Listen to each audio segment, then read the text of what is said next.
Hi, I'm Paul Peterson. I'm Chris Sun Liu. Let's talk about civil rights for women.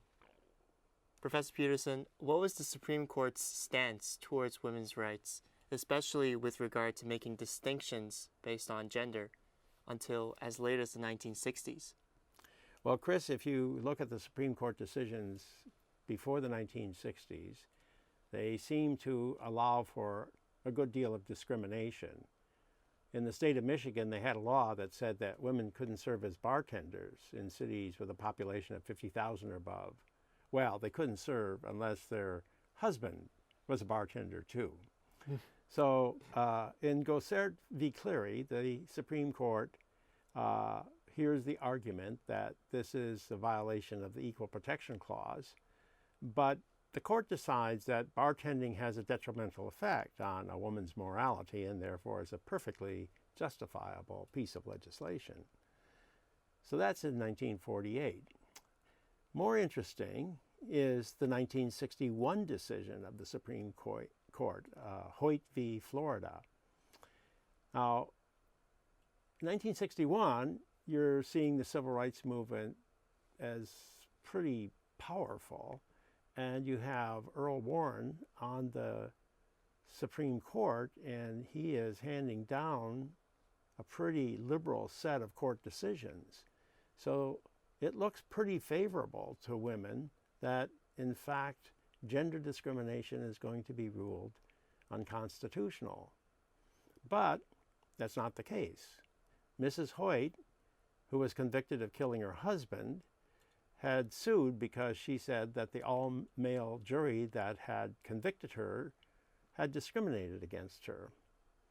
Now, in Florida, there was a statute that said that men had to serve on juries if they were asked to do so, but women had a choice. They didn't have to serve unless they wanted to. So here was a distinction based on gender. The question was, is this unconstitutional? And interestingly enough, Earl Warren, after having issued the Brown decision, decided that this really wasn't discrimination against women since they could serve on juries. They just didn't have to serve on juries. A critical chapter for women's rights opens up with the Civil Rights Act of 1964. Professor Peterson, can you remind us again what that landmark piece of legislation says? Right. The Civil Rights Act of 1964 was passed under Lyndon Johnson. In the wake of the Brown decision and the civil rights movement, finally you get enough votes in Congress to break the filibuster, and a major piece of legislation is passed. The Commerce Clause becomes the basis for the prohibition of discrimination on the basis of race by businesses, hotels, and motels. And there's other provisions in the law as well.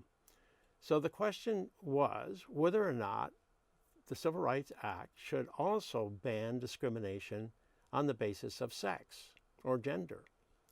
And the position of the liberal majority in Congress was, no, we should not add that. That's going to make it more difficult to get this piece of legislation through the Senate. It was very similar to the arguments that had been raised 100 years ago about women getting the right to vote. Let's not complicate things with bringing this gender issue onto the table. They left out women again. Come on, guys. Was gender ever added to the provision of Civil Rights Act of 1964? Well, it's pretty ironic how it all happened, Chris. Howard Smith, who was about the most conservative member of Congress, he was in a key position in the House of Representatives. And he wanted to kill the whole Civil Rights Act. And so he thought, you know what, if I throw in an amendment that says you can't have discrimination on the basis of sex, that'll undermine support for the whole legislation. And so we got the Smith Amendment to the Civil Rights Act of 1964. And we will hear again and again the words, the Smith Amendment, because it turns out to be one of the most consequential pieces of the Civil Rights Act of 1964.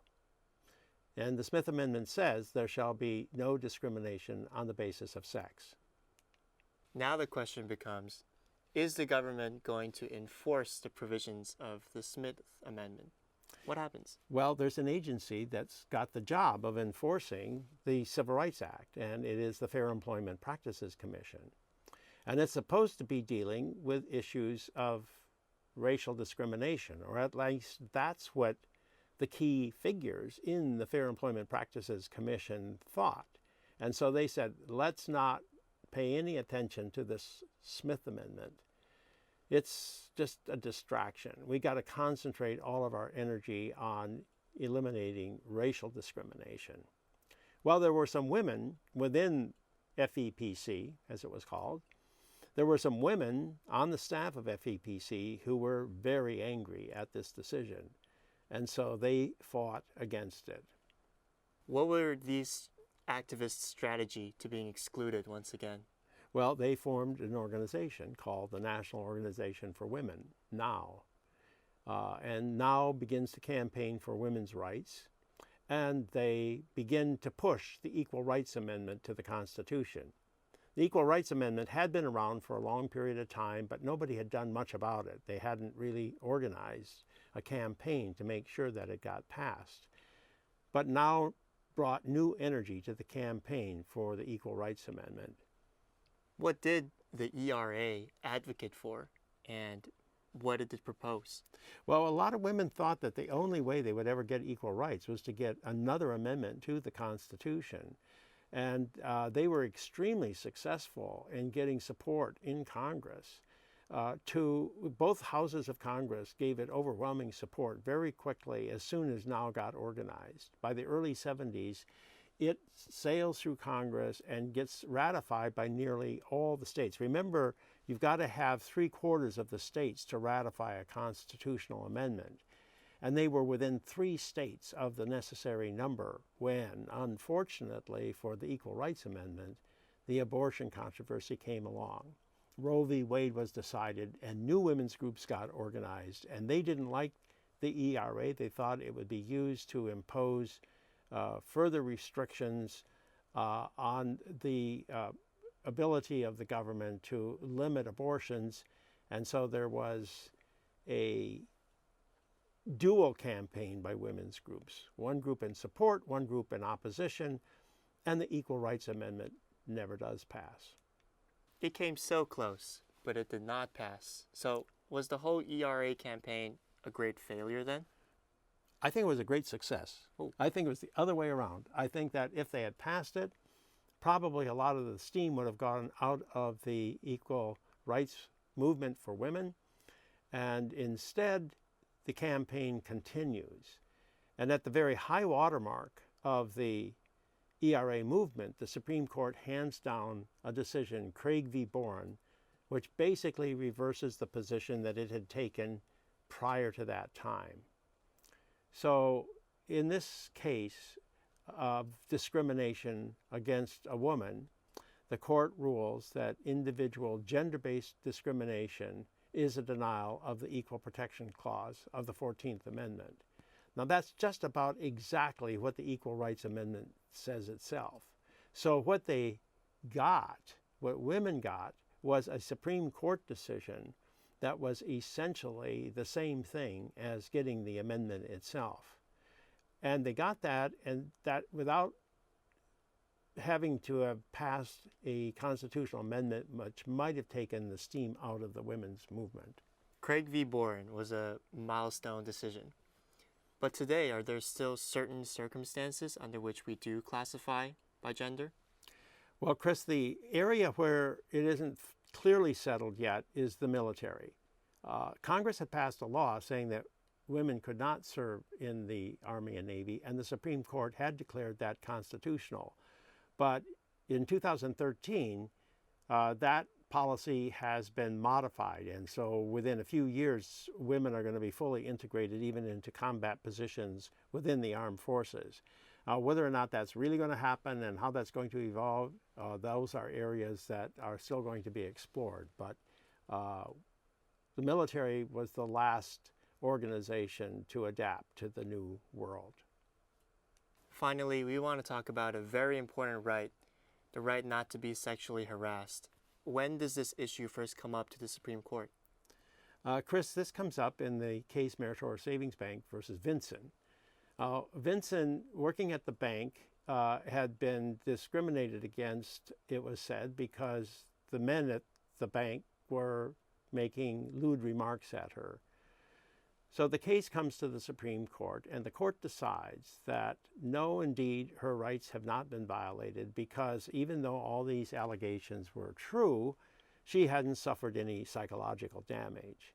And psychological damage has to be proven before discrimination can be shown to have existed. How does the story continue to develop in the years to come?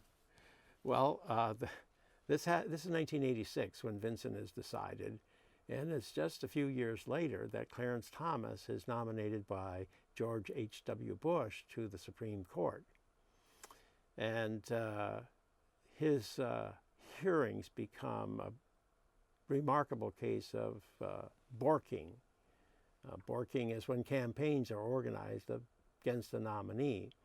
And in the midst of this campaign against Thomas, who was a very conservative justice, replacing a very liberal black member of the court, there was a lot of angst. And Anita Hill appears, and she says that she had been sexually harassed by Clarence Thomas. Well, it becomes her word against his, and he denies it, and it's a very bitter struggle. He eventually is appointed to the Supreme Court. He wins confirmation by the Senate, but the women's movement gains new energy, and 1992 becomes the year of the woman in the sense that many women get elected to Congress. So the number of women elected to Congress increases substantially in that 1 year. So now the politics have changed again. Sexual harassment becomes a very potent political force. So then the court case that comes up the next year, Harris v. Forklift Systems, 1993, 1 year after the Year of the Woman, they listen to the same arguments that had been debated in the Meritor Savings Bank case. It's just 7 years later. But now you have a unanimous court finding that an instance of sexual harassment, and it was very similar. You had a woman who was a pretty tough character, willing to take on the forklift community. You can imagine how tough that community must have been. There was no sign here of psychological damage, but that did not much affect the thinking of the court. They were willing to declare this as sexual harassment, and they did it unanimously, with Justice Thomas voting with the majority. Who wrote the elegant opinion in this case? Well, the opinion was written by Sandra Day O'Connor. She says that so long as the environment would reasonably be perceived and is perceived as hostile or abusive, there is no need for it also to be psychologically injurious. The Smith Amendment, she says, comes into play before harassing conduct leads to a nervous breakdown.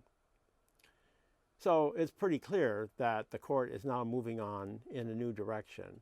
But perhaps it was Justice Ruth Bader Ginsburg who had the best and clearest thing to say on the topic. In a concurring opinion, she voted with the majority, but she added her own words. She said, "Gender discrimination exists whenever it is more difficult for a person of a particular gender to perform well on a job." So that's a nice, neat way of thinking about the issue. Professor Peterson, we covered a whole lot of history in this just one part of this lecture. What are some of the key take-home points from our discussion on women's rights?